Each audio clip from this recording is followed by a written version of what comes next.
Welcome to a tutorial of ProfLearn YouTube channel. In this video, we're going to look at different concepts you're going to learn in electric circuits and safety, and that is Igcse Physics 0625. And this is a masterclass on the areas that you must focus as far as this concept is concerned. And the first area that you must be aware about is different circuit symbols of different electrical components. So you can see here we have multiple and different types of symbols that represent different electrical components. So you need to be aware how each of them look like and what each one represents. Now, you need to see the difference that exists between their symbols. So make sure you are very keen and you are aware on what. Chukua mtoto. Nilikwambia funga hii mlango. So you need to be aware how to draw those symbols and how you can be able to identify them. So if you look at these diagrams that we have here, we have voltmeters, we have an ammeter, and then you also told that the voltmeter is connected in parallel and ammeter is connected in series. So we have other components like light dependent resistor, of which you need to know how they work. A light dependent resistor is a type of resistor whose resistance depends on the light intensity. So which means that when there is a lot of light, the resistance of this particular device decreases. Yeah, and a thermistor is the device whose electrical resistance depends on temperature. So the higher the temperature, the lower the resistance, because we are talking about the negative coefficient, thermistor coefficient. So this is applicable in street lights, especially if you want to come up with a circuit that turns on the light when it's dark automatically without the involvement of manpower or people. You need to include a light dependent resistor across that particular that particular circuit. And if you want to control the fans which are operating in a room, maybe you want your fans to turn on immediately, temperature goes beyond a given value, then you need to include a thermistor in your circuit.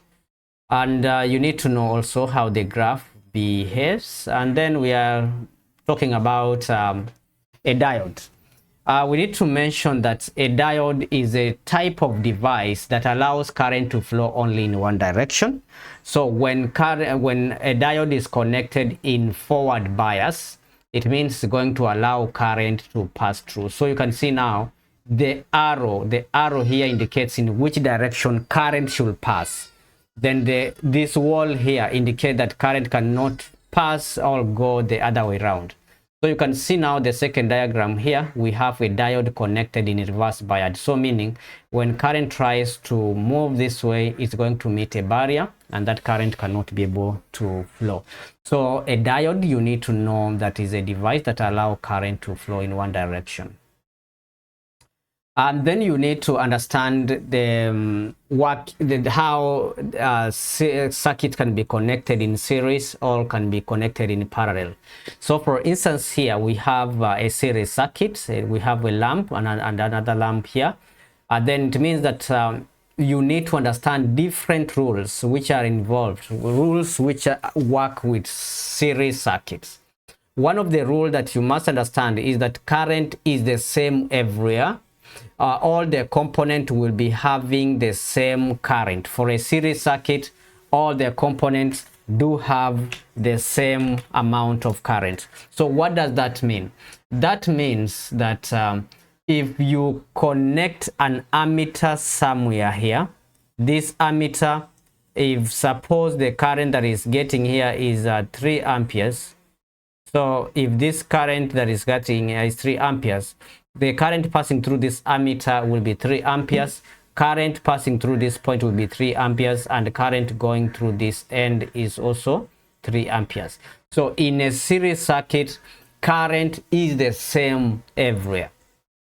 You need to notice that. And the next rule that also you must understand is the second rule, which is a rule that deals with voltages. So this rule that deals with voltages, you need to understand that voltage in a series circuit is going to be shared in the components.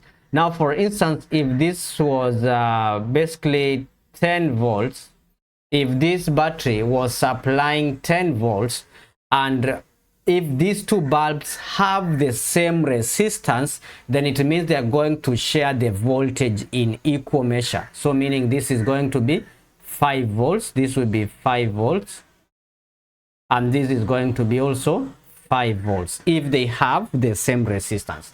But in the event one of the bulb has a higher resistance than the other, then if this one records 6 volts, then it means this other resistor that we have at this point here is going to record a voltage which is 4 volts, so that if you add 6 plus 4, you are going to get the total voltage that was applied by the battery. So you need to understand these rules whenever you are dealing with a series circuit, that in a series circuit, voltage is shared in the component, the two components. If there were 3, they will share the voltage, but the current is going to remain the same throughout the circuit.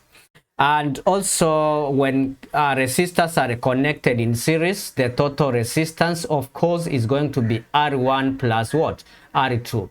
So here we are trying to say, if you have a resistor, yeah, maybe this bulb has a resistance of 5 ohms, and this other resistor has a resistance of, let's say, 7 ohms. Then if you want to find the resistance, total resistance, you are going to add the two values, and that's going to be equivalent to 12 volts. Yeah, so those are the rules that we need to understand. Then when we are talking about parallel circuit, in parallel circuit, voltage is the same through all the components. Voltage of the power supply. Now, for instance, if this power supply was supplying 12 volts, then the voltage to this bulb, because they are connected all parallel, this will also record 10 volts. This will record also 10 volts, meaning in a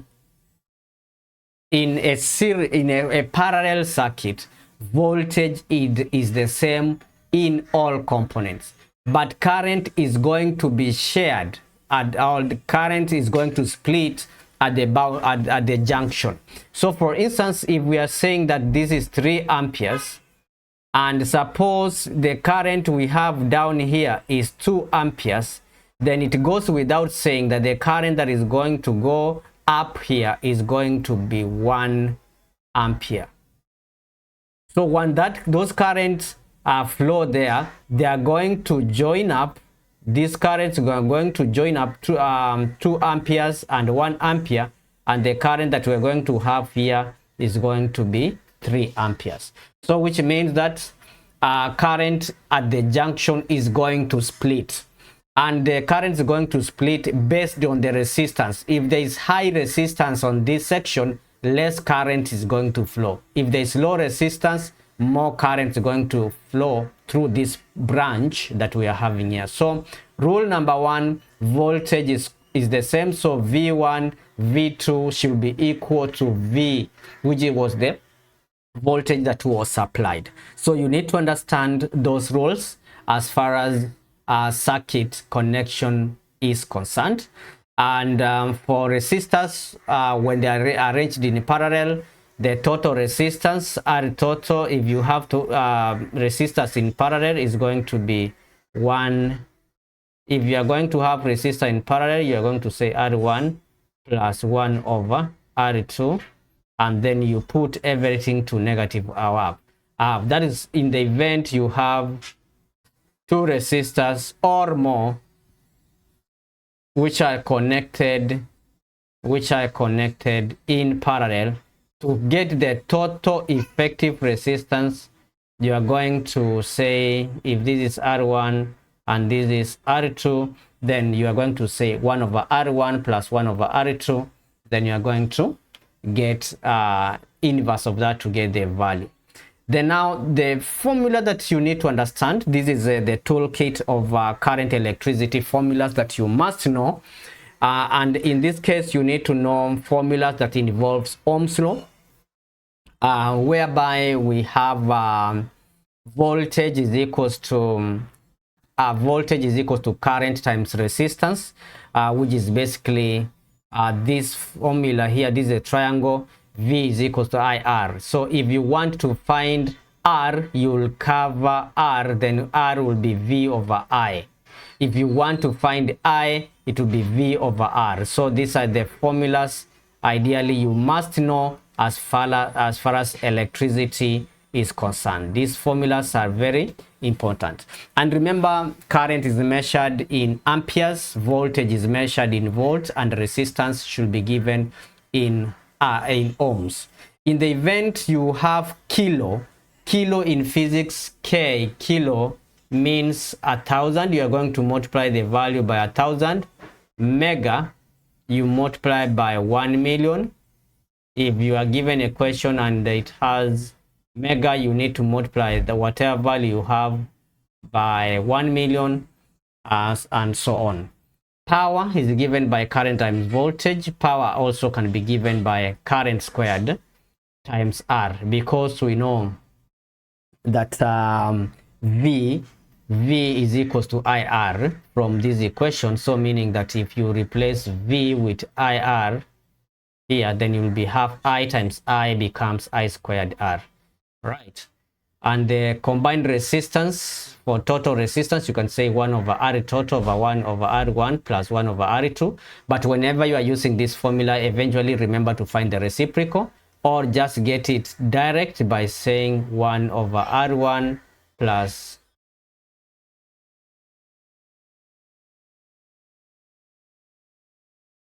I don't know why this pen is misbehaving like this. So it's just misbehaving. So you'll say 1 over R1 plus 1 over R2, then you find the reciprocal for all the values. So basically that's an introduction of electricity in physics. So let's talk of course, we've said resistors in parallel and resistors in series we add. And then when you have a circuit like this, if you want to find the total resistance here, you say 1 over R1, 1 plus 1 over R2 plus 1 over R3. And then finally, you get the answer 20 over 5. So which means you have to find the reciprocal for you to get the final answer. And then we have this particular connection as well. If you have resistors which are in parallel, so first you need to combine this, you get the total resistance. Then now you'll add plus 9 so that you can be able to get the total resistance of the circuit.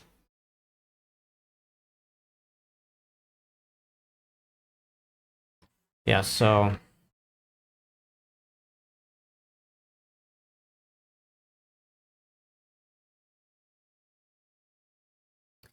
if you have gotten value from this particular tutorial, consider subscribing so that when I'm going to upload another tutorial, you'll be notified. See you in the next tutorial.